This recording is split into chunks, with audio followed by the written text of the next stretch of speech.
Mana endi qorayib qoldi.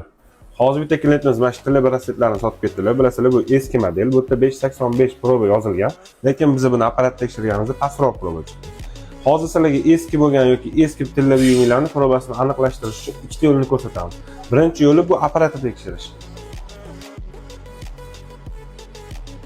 Buni tekshirdik, mana bu 384 proba chiqdi. Ya'ni past proba. Bu proba aslida yo'q, lekin buni zargarlar yoki yasayotgan odam tillasini kamroq qo'shgan.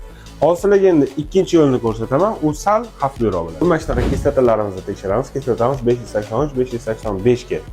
Xo'p, boyagi tillamizni olamiz, salfetkani ustiga qo'yamiz va ozgina bir tomchiga yetar yetmas tillamiz ustiga qo'yamiz.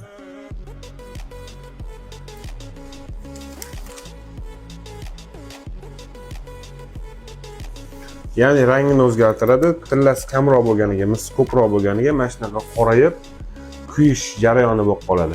Xavfli yo'li deb shuni aytdim. Ya'ni sizlarning tilla buyuminglar kislota yordamida tekshirilsa, mana shunaqa qorayib qoladi. Agar sizlarga bexotir tekshirilgan joy kerak bo'lsa, bu albatta Gold Expert.